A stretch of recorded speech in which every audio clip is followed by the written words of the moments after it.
Hello बच्चों, आज हम एक ऐसे टॉपिक के बारे में बात करने वाले हैं। अगर आप केमिस्ट्री पढ़ते हैं और केमिस्ट्री में इन तीनों चीज़ों के बारे में नहीं जानते हैं तो केमिस्ट्री पढ़ना आपका बेकार है। मैं आज कुछ ऐसे फैक्ट इसके बारे में आपको बताने वाला हूं जो आपको डेफिनेटली नए लगेंगे। अगर नए लगें तो चैनल को सब्सक्राइब और लाइक जरूर करना।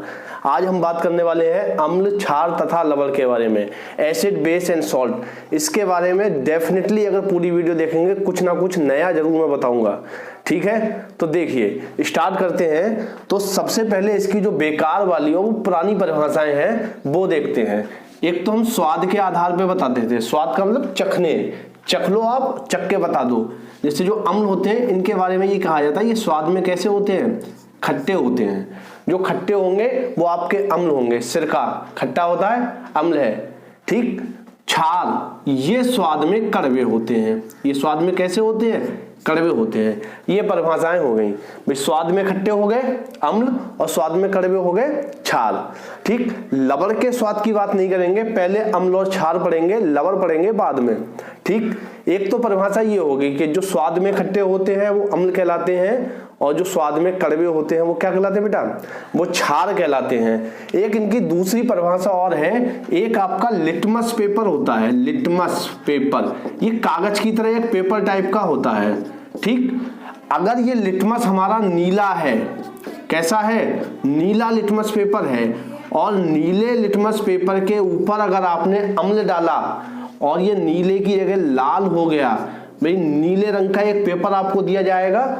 उस पेपर के ऊपर जैसे ही आप एक पदार्थ डालेंगे, अगर उस पदार्थ के डालने पर कलर लाल हो गया नीले से, तो वो पदार्थ आपका अम्ल कहलाएगा। क्या कहलाएगा, अम्ल। तो अम्ल वो पदार्थ होते हैं जो नीले लिटमस को लाल कर देते हैं। ठीक, देखिए, और बेटा जो क्षार होते हैं, क्षार आपके लाल लिटमस को नीला कर देते हैं। अगर लाल लिटमस को कोई नीला करता है तो वो क्या कहलाते हैं, क्षार कहलाते हैं। यूपी सुपर टेट के लिए ये इंपॉर्टेंट है, वहां ये छोटी छोटी परिभाषाएं ही पूछी जाती हैं।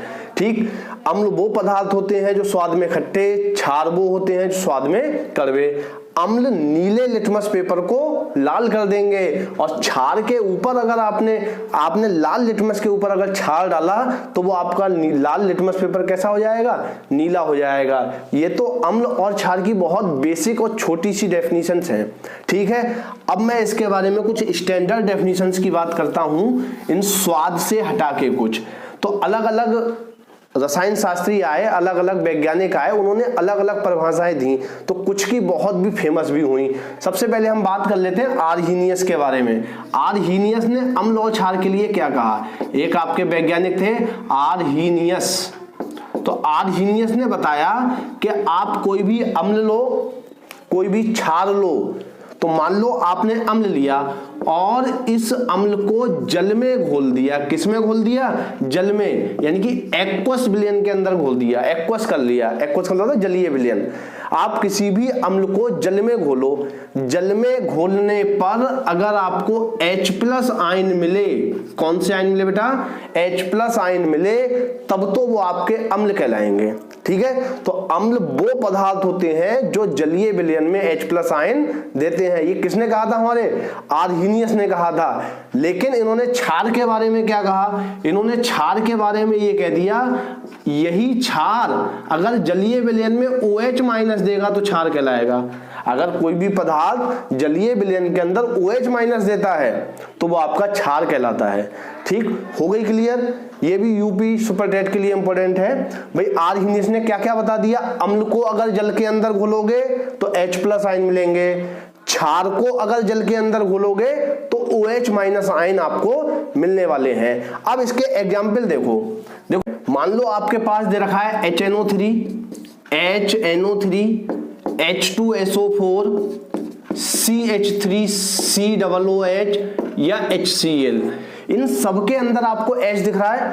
अगर ये सब के सब हमारे एसिड्स हैं, अगर इनमें से किसी को भी आप जल के अंदर घोल दो तो जल के अंदर घोलने पर ये H+ आयन देते हैं, हाइड्रोजन आयन देते हैं।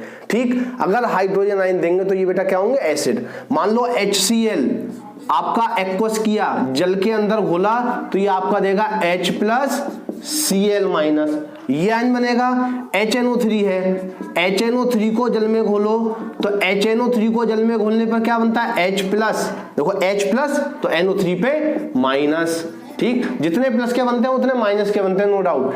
आप इसे देख लो H2SO4 को और तोड़ देते हैं आप, H2SO4 को अगर जलीय विलयन में डालोगे तो H2SO4 क्या करेगा, ध्यान से देखना, H प्लस आयन देगा, H प्लस तो सारे दे रहे हैं, लेकिन यहां पर है SO4, ध्यान से देखना SO4, मान लो आपको पता ही नहीं है कि इसके ऊपर एक माइनस लगाना है, दो लगाना है, आप कुछ भी मत लगाओ, लेकिन ये तो पता है आपको माइनस लगाना है, क्योंकि इस पे प्लस तो इस पे माइनस, लेकिन H कितने हैं, H दिख रहे हैं आपको 2, तो 2 प्लस के हो गए, 2 माइनस के कर दो, तो ये H2SO4 का आयनन हो गया। इसका कराओगे H प्लस निकल जाएगा, CH3COO माइनस एसीटेट आयन बन जाएगा, ठीक है बेटा। तो अम्ल के बारे में आर्हेनियस ने कह दिया, जो जलीय विलयन के अंदर H प्लस देगा वो आपका अम्ल होगा, और जो जलीय विलयन में OH माइनस देगा, OH माइनस को बोलते हैं हाइड्रोक्साइड आयन, तो वो आपका क्षार होगा। देखो एग्जाम्पल देख लो इसके, क्षार के एग्जाम्पल में लिखता हूं NaOH, KOH, NH4OH, और भी हो सकते हैं ETC, बहुत सारे एग्जाम्पल हो सकते हैं। इनका आयनन करा दो फटाफट। देखो NaOH को तोड़ेंगे आप तो NaOH से बनेगा Na प्लस और OH माइनस, भाई OH पे आता माइनस तो Na बचा प्लस, ऐसी इसे तोड़ेंगे आप तो K प्लस OH माइनस, ऐसी इसे तोड़ दो तो इसे तोड़ने पर बनेगा NH4 प्लस और OH माइनस। तो किसी भी क्षार को अगर जलीय विलयन के अंदर डालेंगे आप तो वो OH माइनस आयन देगा, अगर OH माइनस आयन दिया तो आप कहेंगे वो क्षार है। ये परिभाषा किसने दी थी, आर्हेनियस ने। अब भाई यहां थोड़ा दिमाग लगाओ, दिमाग ये लगाओ, जिन पदार्थों के अंदर H प्लस और OH माइनस नहीं होंगे उन्हें कैसे पता लगाओगे अम्ल और क्षार। इसलिए आर्हेनियस की परिभाषा वहां तक तो ठीक थी कि जल में घोलने पर अगर H प्लस और OH माइनस मिले तो अम्ल क्षार बता सकते हो, लेकिन जिन यौगिकों के अंदर मान लो NH3 है, यहां से H प्लस निकलेगा ही नहीं, आयनन होता ही नहीं है कि H प्लस निकाल दो इसका, बताओ अम्ल है या क्षार है, यहां पर डेफिनेशन फेल हो जाती है। मान लो BF3 है, बताओ अम्ल है या क्षार है, यहां पर आकर आर्हेनियस की परिभाषा फेल हो जाती है। तो इस परिभाषा को और ज्यादा ठीक करने के लिए, एक तो यहां से पता चल गया अम्ल और क्षार की ये परिभाषा है, ठीक, कुछ और देखते हैं। तो अब और वैज्ञानिकों की परिभाषा देखने की आवश्यकता है, क्योंकि यहां से उन पदार्थों को कैसे बताओगे, पढ़ो कुछ ऐसा जो समझ में भी आए। देखिए अब आप उन पदार्थों को भी बताएंगे जिसमें H प्लस और OH माइनस नहीं निकलता है। अब दूसरी जो परिभाषा थी वो आपकी थी ब्रांस्टेड और लॉरी की थी, ये वाली किसकी थी, Arrhenius, H plus OH minus. अब दूसरी जो परिभाषा थी वो हमारी थी ब्रांस्टेड एंड लॉरी कॉन्सेप्ट। ब्रांस्टेड और लॉरी का कॉन्सेप्ट है। इन्होंने क्या कहा था अम्ल और क्षार के बारे में, इन्होंने अम्ल लिया और क्षार लिया, ठीक, जो आर्हेनियस ने कहा था उसी बात को रिपीट किया, लेकिन थोड़ा सा चेंज करके, शब्दों को बदल के। देखो शब्द बदलने से ही कितना बड़ा अंतर आ जाएगा। इन्होंने कहा था जो पदार्थ H प्लस वहां भी था, लेकिन इन्होंने H प्लस को नाम दे दिया प्रोटॉन। क्या दे दिया, प्रोटॉन। बोले जो H प्लस यानी कि प्रोटॉन देते हैं वो आपके एसिड होते हैं, और जो प्रोटॉन को ग्रहण करते हैं, क्या करते हैं बेटा, प्रोटॉन को ग्रहण करते हैं। जो प्रोटॉन देते हैं वो अम्ल, और जो प्रोटॉन ग्रहण करते हैं वो क्या कहलाते हैं, क्षार कहलाते हैं। दूसरी परिभाषा है ब्रांस्टेड और लॉरी की, ठीक है, पहली परिभाषा से अलग है। अब आप कहोगे सर ये बताओ H प्लस को प्रोटॉन क्यों बोला।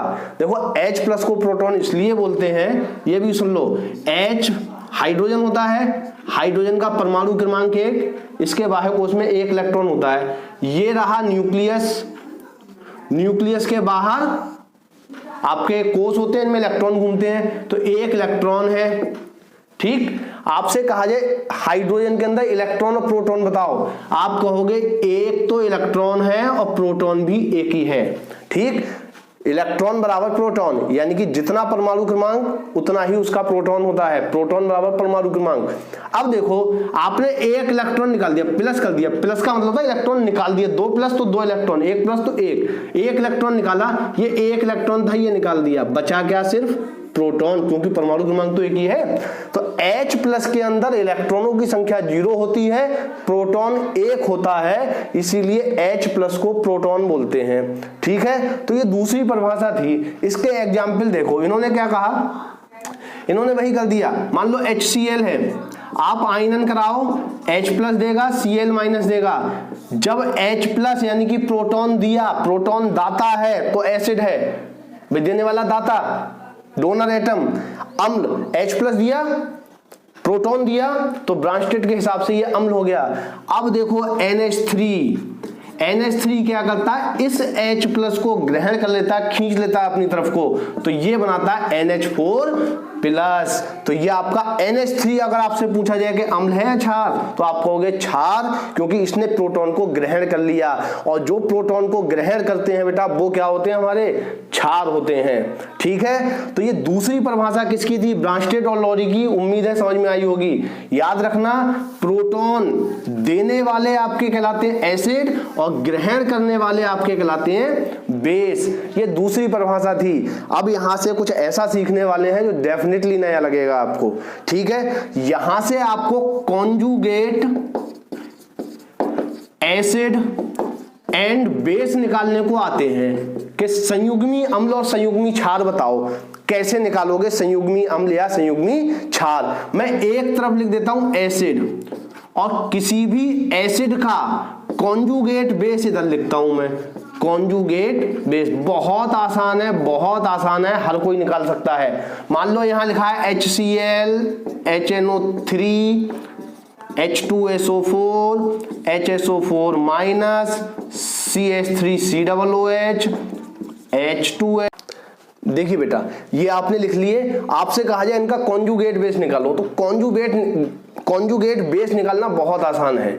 ठीक, अम्ल में से एक H प्लस निकाल दो, किसी भी एसिड में से H प्लस निकालने के बाद जो कुछ भी बचता है वो उस एसिड का कॉन्जुगेट बेस कहलाता है। HCl, H निकाला तो Cl माइनस, भाई H प्लस निकाला Cl माइनस, H प्लस हटाओ NO3 माइनस।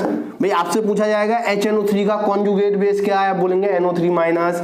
H2SO4 का बताओ, सिर्फ H प्लस निकालना है, 2 H नहीं निकलेंगे, एक H, तो आपका बचेगा HSO4। एक H निकाला तो इसके ऊपर माइनस आ गया, भाई H प्लस तो इस पे माइनस, तो ये HSO4 माइनस कॉन्जुगेट बेस किसका है, H2SO4 का। अगर आपसे कहा जाए इस HSO4 माइनस का कॉन्जुगेट बेस निकालो, एक और H प्लस निकाल दो, अब SO4 पे पहले से एक माइनस है, एक H प्लस और गया, एक माइनस और आ गया, डबल माइनस हो गया। ठीक, इसमें से एक H प्लस निकालो, CH3COO माइनस हो गया, H2S में से एक H निकालो तो HS माइनस हो गया। तो ये आपके हो गए कॉन्जुगेट बेस।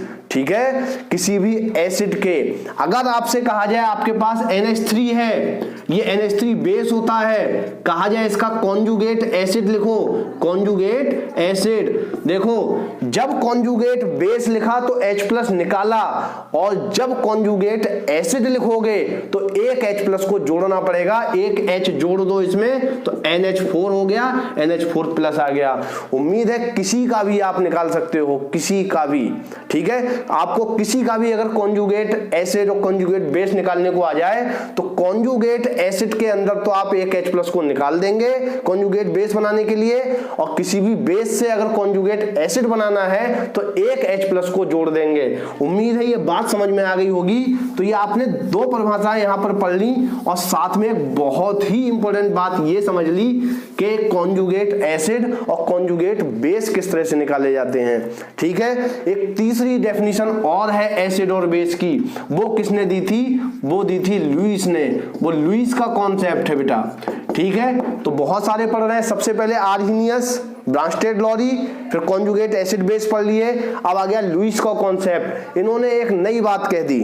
इन्होंने नई बात क्या कह दी, बोले जो अपना इलेक्ट्रॉन पेयर, पेयर का मतलब होता है जोड़ा, कपल, इलेक्ट्रॉन पेयर जिसके पास इलेक्ट्रॉनों का जोड़ा है, अगर कोई इलेक्ट्रॉन पेयर डोनर है, क्या है, डोनर, डोनर का मतलब दाता, देने वाला, तो वो आपका बेस कहलाएगा। और अगर इलेक्ट्रॉन पेयर एक्सेप्टर है, एक्सेप्टर होता है बेटा ग्राही, ग्रहण करने वाला, तो वो आपका एसिड कहलाएगा। ठीक है, तो एसिड के बारे में एक बात समझ लो, एसिड होते हैं इलेक्ट्रॉन मांगने वाले, और मांगने वाले कहलाते हैं भिखारी, बैगर। तो जो भी अम्ल है, अम्ल हमारे बैगर होते हैं। अगर किसी को इलेक्ट्रॉन की आवश्यकता है और आपसे पूछा जाए बताओ इसे इलेक्ट्रॉन देने हैं, तो ये क्या हुआ, जिसने इलेक्ट्रॉन लिए होंगे वो आपका एसिड कहलाएगा ऑलवेज। याद रखना इस बात को, मोस्ट इंपॉर्टेंट बात है। एसिड्स हमेशा इलेक्ट्रॉन को ग्रहण करते हैं, कोई बेस ऐसा नहीं है जो इलेक्ट्रॉन को ग्रहण करता है। ठीक है, तो जो इलेक्ट्रॉन को एक्सेप्ट कर ले वो एसिड। अब यहां बात है इलेक्ट्रॉन पेयर की। लुईस ने क्या कहा, इन्होंने कहा मान लो आपके पास NH3 है, अमोनिया है, अगर इसके साथ BF3 लगा हो, बोरॉन ट्राइफ्लोराइड, तो ये BF3 क्या करेगा भाई, नाइट्रोजन के बाह्य कोश में होते हैं 5 इलेक्ट्रॉन्स, तो 1 2 3 और 2 इलेक्ट्रॉन इसके पास बच गया, इलेक्ट्रॉन पेयर है ये इसका। अगर ये अपना इलेक्ट्रॉन पेयर इसको दे दे क्यों दे, इसे जरूरत है क्या, हाँ जरूरत है भाई। बोरॉन का परमाणु क्रमांक होता है 5, ठीक, तो इसने 5 इसके होते हैं, इलेक्ट्रॉनिक विन्यास लिखेंगे तो आएगा 2,3, बाह्य कोश में 3 है, ये 8 करेगा, क्योंकि जो 8 कर लेता है वो ऑक्टेट रूल को फॉलो करता है, मोर स्टेबल होता है। तो 1 2 3 है इसके पास, 2 और यहां से ले लेगा, ठीक, तो 5 हो जाएंगे इसके बाह्य कोश में, कितने हो जाएंगे, 5 हो जाएंगे। तो ये अपना इलेक्ट्रॉन पेयर देगा, और इलेक्ट्रॉन पेयर देके ये क्या करेगा, HNHH। जब ये अपना इलेक्ट्रॉन पेयर देगा तो एक बॉन्ड क्रिएट होगा, और इस बॉन्ड को बोलते हैं उपसहसंयोजक बंध, जो तीर की तरह लगता है, ये देने वाले से ग्रहण करने वाले की ओर लगता है। दिया किसने, नाइट्रोजन ने, दिया लिया किसने, बोरॉन ने, तो इधर से इधर को लग गया, तो ये आपका कहलाया बेस। और कैसा बेस, लुईस बेस, और ये आपका क्या कहलाया, लुईस एसिड। उम्मीद है बात समझ में आ गई होगी। जो इलेक्ट्रॉन को ग्रहण करे, भाई इलेक्ट्रॉन इसने दे दिए, इसे इसने ले लिए, जो इलेक्ट्रॉन एक्सेप्टर होता है वो एसिड है, एसिड बैगर होते हैं, भिखारी, इन्हें इलेक्ट्रॉन चाहिए चाहिए, ठीक। और डोनर कौन हुआ, डोनर हुआ बेस। तो उम्मीद है लुईस कॉन्सेप्ट भी बहुत अच्छे से आपको समझ में आया होगा। अब देखते हैं आपकी लास्ट बात, जो एसिड बेस वाली थी, ये तो आपकी हो गई, अम्ल और क्षार तो हो गए। अब आपका कौन सा बचा, सॉल्ट बचा। बहुत जल्दी से इसे और समझ लेते हैं, जो आपके लवर क्या होते हैं, सॉल्ट्स क्या होते हैं। देखिए भाई, बहुत ही पुरानी परिभाषा है कि अम्ल और क्षार की क्रिया से जो पदार्थ बनते हैं वो लवण कहलाते हैं। आपने पढ़ा HCl अम्ल है, NaOH क्षार है, ये तो पढ़ा था आपने। ये पढ़ा था HNO3 अम्ल है, आपने पढ़ लिया KOH क्षार है, ठीक। आपने पढ़ा H2SO4 अम्ल है, आपने पढ़ा कि NH4OH हमारा क्या है, NH4OH क्या है, क्षार है, ये आपने पढ़ लिए, ठीक। तो हमेशा सुनो, अम्ल और क्षार की क्रिया से लवण बनते हैं। जो पदार्थ अम्ल और क्षार की क्रिया से बनते हैं वो लवण कहलाते हैं, जल को छोड़कर। क्या खुद को छोड़कर, जल को। HCl है, ये जो H है ये अपना H निकालेगा, ये OH, H और OH से तो बन गया H2O, ठीक। जब यहां से H गया, OH गया, बचा क्या, NaCl, नमक। नमक होता है लवण, सॉल्ट, ठीक। तो अम्ल और क्षार की क्रिया से जो पदार्थ बनते हैं जल को छोड़कर, वो आपका लवण कहलाता है। यहां देखो KNO3 प्लस H2 बनना ही बनना है, H2 तो हर रिएक्शन के अंदर, OH ये, H ये। यहां भी देखो OH और H, अरे सर इधर तो 2 H हैं, अरे तो 2 ले लो, 2H 2OH तो 2H2O। NH4 कितने, 2, NH4 का होल ट्वाइस, बचा क्या, SO4, अमोनियम सल्फेट बन गया। तो अम्ल और क्षार की क्रिया से जो पदार्थ बनते हैं वो आपके लवण कहलाते हैं और साथ में जल जरूर बनेगा, ठीक है। और अम्ल और क्षार की इसी अभिक्रिया को बोलते हैं उदासीनीकरण अभिक्रिया, न्यूट्रलाइजेशन रिएक्शन। बहुत इंपॉर्टेंट है, पूछा जाता है उदासीनीकरण अभिक्रिया क्या है, ठीक है। तो ये चीजें भी आपकी लवण वाली भी ये सुपरटेट के काम की चीजें हैं, ठीक। और बाकी का अगर आपने केमिस्ट्री में इन चीजों के बारे में नहीं समझा तो कुछ नहीं समझा, कुछ नई चीजें जरूर सीखी होंगी, जैसे कॉन्जुगेट एसिड और कॉन्जुगेट बेस है या फिर प्रोटॉन है, H+ को प्रोटॉन क्यों बोलते हैं। थैंक यू दोस्तों।